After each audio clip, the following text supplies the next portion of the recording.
Всем привет! Сегодня готовим медовое пряничное тесто. Испробовав несколько различных рецептов, я остановилась именно на этом. И все мои пряники, которые вы сейчас видите, из этого теста. По моему рецепту пряники получаются мягкими, рассыпчатыми, красивого карамельного цвета и, что очень важно, не деформируются во время выпечки.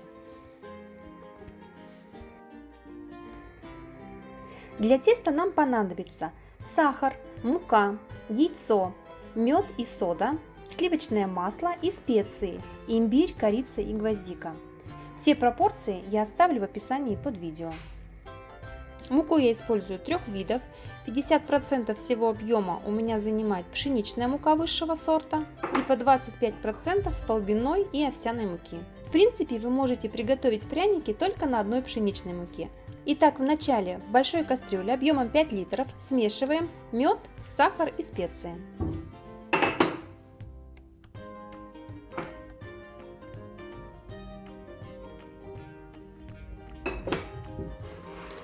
Слегка перемешиваем и ставим на средний огонь. На моей плите максимальный уровень 9, я ставлю на 4-4,5 и начинаю уваривать тесто.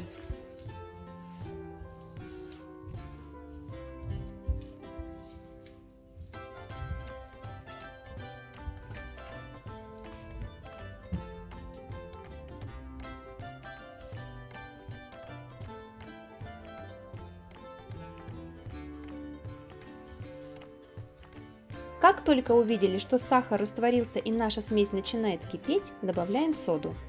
И далее начинаем интенсивно перемешивать, потому что наша смесь очень сильно увеличивается в объеме.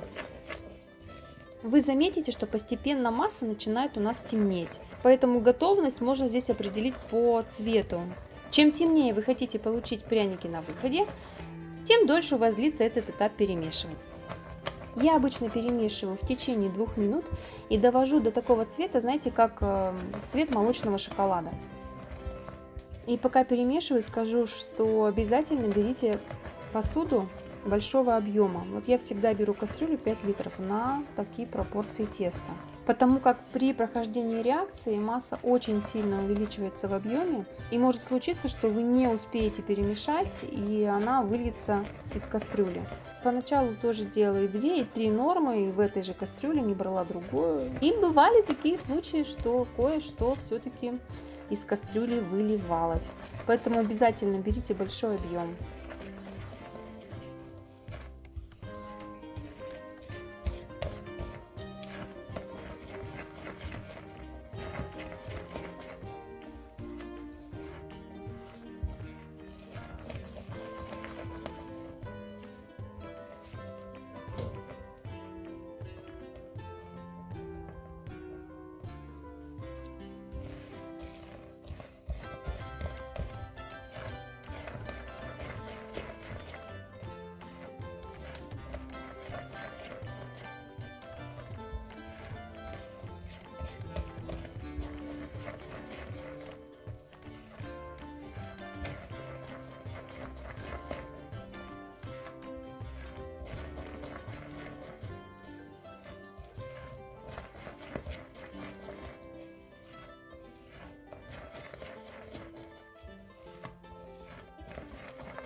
Как только довели до нужного цвета, снимаем кастрюльку с плиты, перемешиваем и выкладываем все сливочное масло.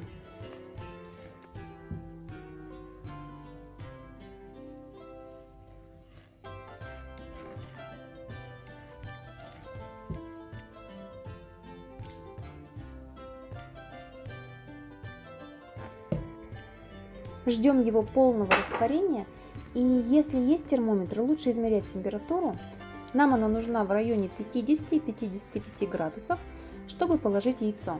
Если термометра нет, то буквально оставляем минут на 5 для остывания нашу смесь, либо постоянно перемешиваем в течение 2-3 минут и потом кладем яйцо. Объясню, почему кладем яйцо при температуре 55 градусов, потому что температура 60 градусов – это температура свертывания белка. И яйцо у нас просто сварится кусочками, да? А чтобы этого не произошло, кладем при температуре до 55 градусов.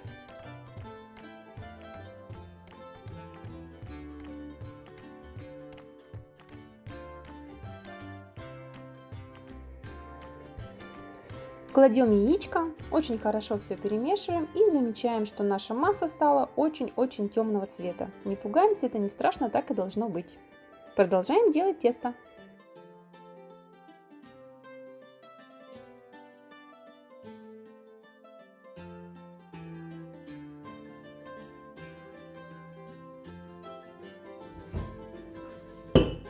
Всю муку перемешиваем между собой и добавляем ее в 3 приема. 2 части выкладываем в кастрюлю постепенно, и 3-ю часть муки уже будем выкладывать на коврик.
Если вы планируете готовить пряники не сразу после приготовления теста, то имейте в виду, хранить его можно в холодильнике, даже в морозилке, но перед использованием обязательно его нужно довести до комнатной температуры. Из холодного теста пряники у вас не получится, они будут трескаться.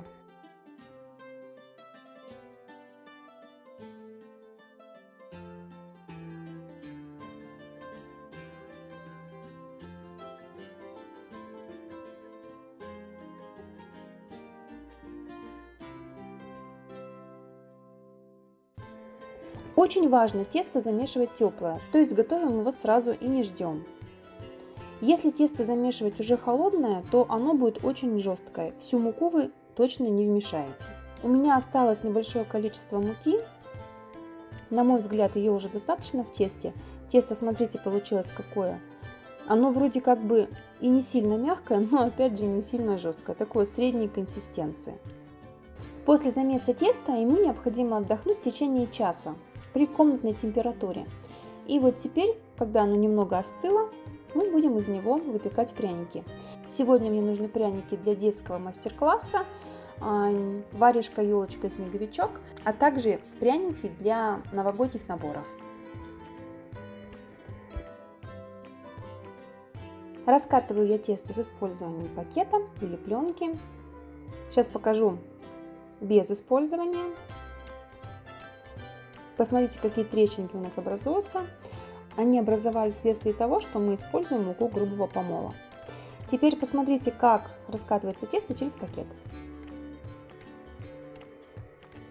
Никаких трещин, ничего у нас не образуется. Тесто раскатывается отлично и имеет ровную гладкую поверхность. Раскатываем тесто толщиной 5-7 мм.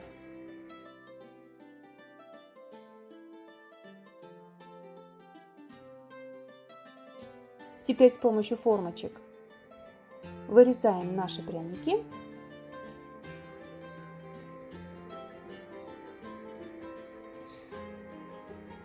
И покажу еще способ, как переложить пряники на пергаментную бумагу, не деформировав их. Пряники выкладываем на расстояние 1,5-2 см друг от друга.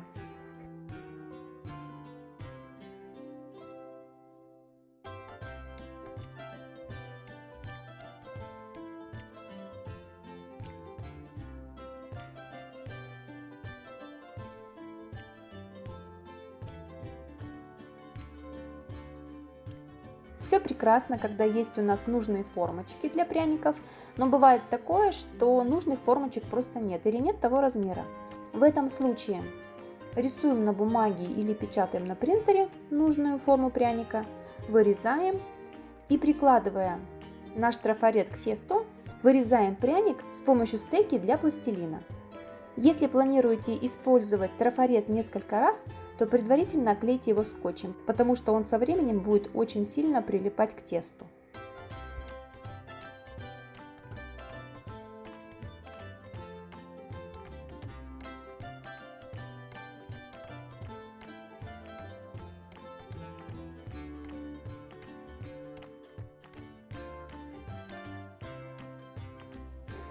Пряники выпекаются в хорошо разогретой духовке при температуре 180 градусов в течение 7-10 минут.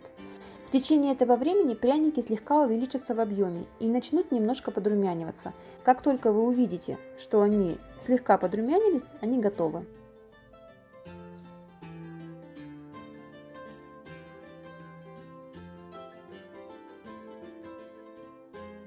У меня остался кусочек теста, я его испекла вместе с пряниками и сейчас покажу, каким пряники получаются внутри.